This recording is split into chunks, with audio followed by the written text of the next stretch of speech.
এই চললো মালদে। আর রাস্তায় বেরিয়ে সবাই বলছে এই জিল্লু, অনেক অনেক বলছে, মালও দিতে বলছে, কিন্তু সেটা দেওয়ার মতন অবস্থা নেই। প্রতি নিঃশ্বাসে নাম তোমার লেখা আমার মনের ভেতরে। থ্যাংক ইউ শাকিব স্যার, আর আমি খুবই কৃতজ্ঞ ওনার কাছে। দাদা, আপনার এই ড্যাশিং লুক দেখে আসলে কি পরিমাণ মেয়ে ক্র্যাশ খেয়েছে জীবনে? আর আমি একটু লজ্জা পেয়ে যাই, আমি একটু কী করবো বুঝতে পারি না। আর চিকেন খিচুড়িটা খুব ভালো লেগেছে, খুব ভালো লেগেছে। শাকিব খান অভিনীত আলোচিত সিনেমা বরবাদের একটি জনপ্রিয় ডায়লগ, এই জিল্লু মালদে। আজ আমার সাথে যিনি উপস্থিত আছেন তাকে হয়তো আপনারা সবাই চিনে থাকবেন যারা বরবাদ দেখেছেন। তিনি আর কেউ নন, শ্যাম ভট্টাচার্য। দাদা, আপনাকে স্বাগত জানাচ্ছি বাংলাদেশে আসার জন্য। কেমন লাগছে বাংলাদেশে? পুরো নিজের ঘরের মতন লাগছে, অনেস্টলি দারুণ লাগছে, দারুণ লাগছে। যেভাবে লোক মানে মানুষেরা আমার যত্ন নিচ্ছে, যেভাবে যত্ন করে সব কিছু মানে পুরো সময়টা আমি কাটাচ্ছি, মানে অসাধারণ একটা ফিলিং। আর পুরো মনে হচ্ছে মানে কোনো আত্মীয়র বাড়িতে এসেছি এরকম। আর আর রাস্তায় বেরিয়ে সবাই বলছে এই জিল্লু ভালো তো, এই তো অনেক অনেক বলছে, মালও দিতে বলছে, কিন্তু সেটা দেওয়ার মতন অবস্থা নেই। তাই না? তো তো খুব ভালো লাগছে, খুব ভালো লাগছে। বরবাদ নিয়ে একটু বলতে চাই, সে বরবাদ করতে গিয়ে কখনো মানে কোনো জায়গা থেকে আপনার মনে হয়েছে যে এটা আসলে বাংলাদেশের সিনেমা করছি না, আমি এখানের সিনেমাই করছি, এরকম কিছু মনে হয়েছে কিনা? হ্যাঁ হ্যাঁ, 100বার মনে হয়েছে। তবে এটা আমরা অনেকটা শ্যুটটা বম্বেতে করেছিলাম, তো ওইখানে মানে আমিও নতুন ছিলাম। সে আমাদের বাংলাদেশ থেকে যারা এসেছিলেন তারাও, সাকিব স্যার ছাড়া তারাও, সাকিব স্যার আগে ওখানে করেছেন, তবে আমরাও প্রথমবার, যিশুদাও অনেকবার করেছেন বম্বে, দক্ষিণেও অবভিয়াসলি। বাট একদমই মনে হয়নি। তো কলকাতায় করলে তো আরোই মনে হতো না।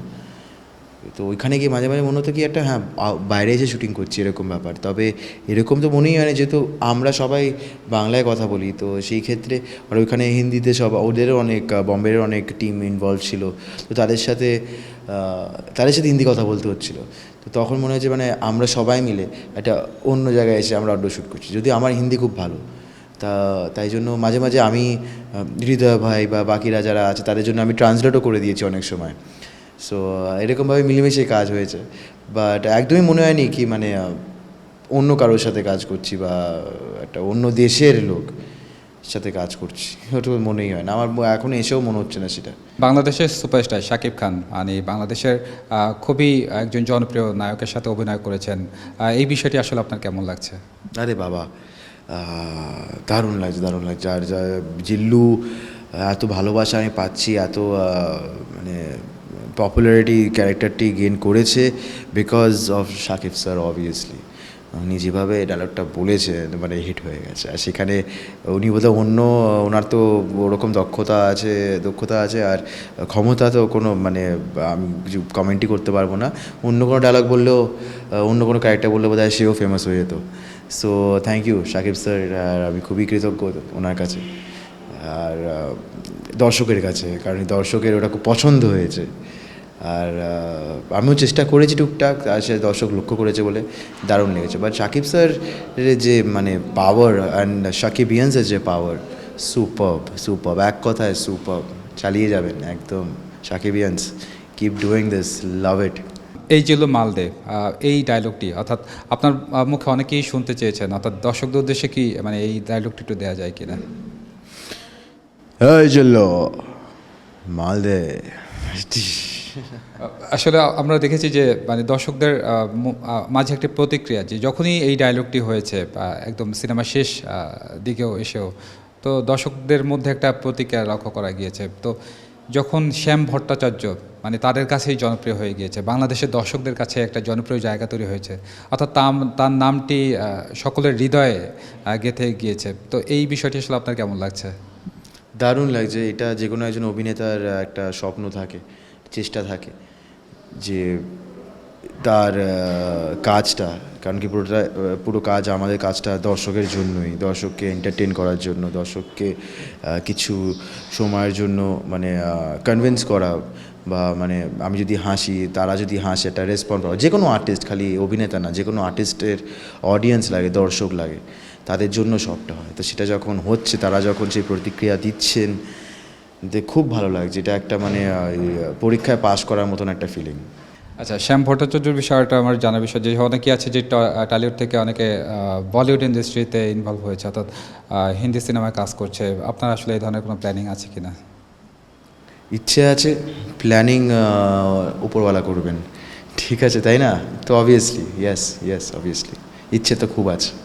বরবাদের মতো এরকম একটা জনপ্রিয় সিনেমা যেটি আসলে বাংলাদেশে দারুণ জনপ্রিয়তা পেয়েছে, কখনো কি ভেবেছেন যে এরকম সুপারস্টার শাকিব খানের সাথে অভিনয় করা হবে বা এত জনপ্রিয়তা লাভ করবে এবং আমাকে তার জন্য বাংলাদেশে এসে মানে মানুষের ভালোবাসার জায়গা থেকে আমাকে বাংলাদেশেও আসতে হবে, কখনো কি ইমাজিনে ছিল আপনার? না না, শাকিব খান তো একজন অন্যতম স্তরের একজন সুপারস্টার, মেগাস্টার। তো ওটা নিশ্চয়ই ভেবেছিলাম কাজ করব, কিন্তু ক্যারিয়ারে এত আগে সেই সুযোগটা পাবো সেটা ভাবিনি সেটা। তবে সেটা হয়ে ওঠে, কিন্তু শুটিং করার সময় ভেবেছিলাম যে হ্যাঁ, আমাদের প্ল্যানিংও ছিল মানে ঢাকায় এসে শুটিং করব, কিছু পোর্শনস লাগবে এখানে। তো বা ছবিটা করতে করতে রিয়েলাইজ করেছি যে বাংলাদেশে যেতে হবে, আর প্রমোশন করারও ইচ্ছা ছিল, কিন্তু তখন আমার একটা অন্য কাজ চলছিল। তো বাংলাদেশে আসার বরাবরই ইচ্ছে ছিল, আর এখন চলে আসলাম। তবে ঢাকা শহর ছেড়ে বেরোতে পারিনি। তো এখন ইচ্ছে হচ্ছে বাকিটাও ঘুরে যদি কোনো সময় দেখা যায়, যদি সুযোগ পাই নিশ্চয়ই করব। পুরো সিনেমা জুড়ে আপনার একটি অবস্থান আমরা দেখেছি, অর্থাৎ খুব অ্যাকশন ধর্মী একটা লোক আপনার সবসময় দেখেছি, যে শাকিব খানের পিছনে থেকে তাকে ইন্সপায়ার করা বা সে যখন কিছু মানে ছেড়ে দিতে চাচ্ছে, অর্থাৎ এডিকশন থেকে বের হয়ে যেতে যাচ্ছে, তখনও আপনি তাকে বলেছিলেন যে এটা তো আপনার ক্ষতি হবে বা এরকম কিছু। তো এই যে একটা মানে পুরো সিনেমা জুড়ে লেগে থাকার একটা বিষয়, যে ওয়ান কাইন্ড অফ আপনিও তো একটা সাইড জায়গা থেকে একটা জায়গায় খুবই নিজেকে একটা গুরুত্বপূর্ণ রোল প্লে করেছেন। তো আমরা কি সামনে আর আপনাকে বাংলাদেশি কোনো সিনেমায় পাবো কিনা, এরকম এরকম কোনো অ্যাকশন সিনেমায়? হ্যাঁ নিশ্চয়ই। আর এখানে তো আমি টুকটাক একটু অ্যাকশনও করেছিলাম লাস্টে ক্লাইম্যাক্সে।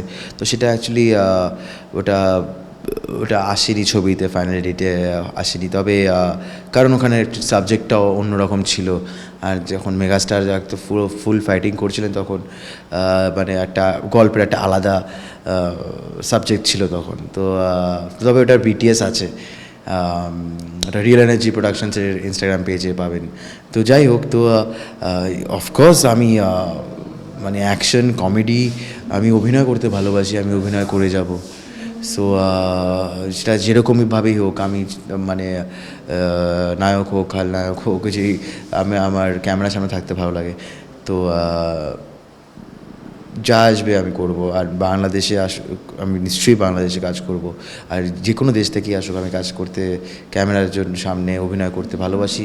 আমি চলে যাব, আমি পৌঁছে যাব, সব কিছু ঠিকঠাক থাকলে কাজটা করব। দাদা, বরবাদ সিনেমার পাশাপাশি বরবাদ সিনেমার গানও তো বাংলাদেশে বেশ জনপ্রিয়তা পেয়েছে, মানে খুবই একটি জনপ্রিয় গান। সেটা হয়তো আপনি বুঝতেই পারছেন, আপনার আসলে কন্টেন্ট আমি সেটা শুনতে চাচ্ছি। আচ্ছা,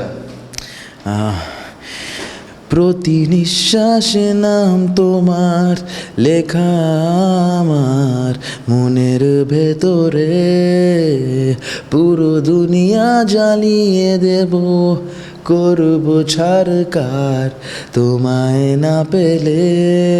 তো ছাড়কার হলো কি সেটা জানতে গেলে দেখতে হবে বরবাদ। অসাধারণ। আপনি হয়তো সিঙ্গার হলেও হয়তো ভালো করতেন, আসলে কখনো কি আপনার ভেবেছিলাম একটা সময় হব, কিন্তু তারপরে অনেক ভালো ভালো গায়ক থাকে, আর আমি অত ভালো গাইতে পারি না। চেষ্টা করি টুকটাক, ভালো লাগে গান গাইতে, মা খুব ভালো গান গায়, আর ওইটুখানি তো এই হবির মতনই থাকুক। অ্যাক্টিংটা একটু বেটার করি গান গাওয়ার থেকে, গানটা তো পারি না আমার মনে হয়। তো ঠিক আছে দাদা, আপনার এই ড্যাশিং লুক দেখে আসলে আপনার প্রতি মানে আপনার ওখানে যদি বলি যে আসলে কী পরিমাণ মেয়ে ক্র্যাশ খেয়েছে জীবনে, তাহলে এটা মেয়েদের জিজ্ঞেস করতে হবে তাই না, আমি কি করে বুঝবো? কখনো এরকম কোনো স্টোরি আছে যে মানে আপনাকে চিঠি লিখে পাঠিয়েছে বা আপনাকে টেক্সট করেছে যে একটু দেখা করতে চাই বা একটু সেলফি নিতে চাই আপনার সাথে, আপনি আমার? হ্যাঁ হ্যাঁ, সেটা হয়েছে। আর আমি একটু লজ্জা পেয়ে যাই, আমি একটু মানে শাই হয়ে পড়ি, বুঝলেন তো, কী করবো বুঝতে পারি না। তবে আমি খুব খুব ভালো লাগে কোথাও একটা কি মানে কেউ তার ভালোবাসা জানালে খুব ভালো লাগে। তবে প্রথম চিঠি যখন বললেন একটা কথা মনে পড়লো আমার, আমি প্রথম একটা এরকম স্কুলে আমার প্রথম একজন আমার মনে আছে এরকম চিঠি এরকম লিখে আমার দুটো বেঞ্চ আগে বসতো। তো হট করে আমি পড়ছি, আমাদের ক্লাস চলছে বা ক্লাসের মধ্যে একটা কিছু বিরতি হয়, তখন একটা কাগজে কিছু লিখে এরকম করে ফেলে দেয়, উপর থেকে এসে পড়ে। আমি দেখলাম আরে, তারপরে ওইখানে কিছু একটা লেখা ছিল এরকমভাবে, তার জানিয়েছিলেন ভালোবাসা। তো খুব খুব সব বন্ধু বান্ধব পাশে আছে, ও আরে স্যাম স্যাম এইসব করতে আরম্ভ করে যায়। তো আমি খুব লজ্জায় পড়ে যাই। তো চিঠি থেকে ওটা মনে আসলো বলে আপনার সাথে শেয়ার করলাম। তো হ্যাঁ, এইসব হয়। আর আমাদের প্রফেশনটা এমন যে মানুষের কাছে গিয়ে পৌঁছায়, মানুষদের ভালোবাসা অর্জন করে। তো এটা খুব সুইট ব্যাপার, আমি খুব এনজয় করি, খুব ভালো লাগে, খুবই ভালো লাগে। দাদা বাংলাদেশে এসেছেন, খুব ভালো লাগলো। এবং বরবাদ সিনেমার পরে আপনাকে আমরা আরও বাংলাদেশি কোনো সিনেমা হয়তো দেখতে পাবো, এই আশা আমরা এই আশাটাই করছি।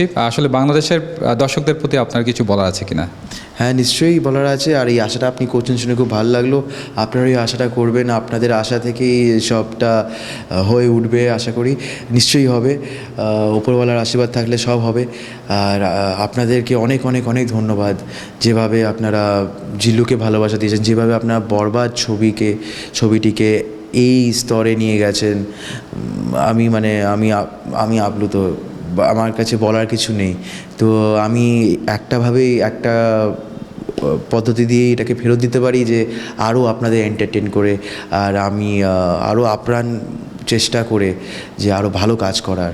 আর আশা করি আপনাদের এরকম এন্টারটেন করে যেতে পারবো আর আপনাদের ভালোবাসা অর্জন করতে পারবো। Thank you so much. Cinema হলে দেখা হচ্ছে।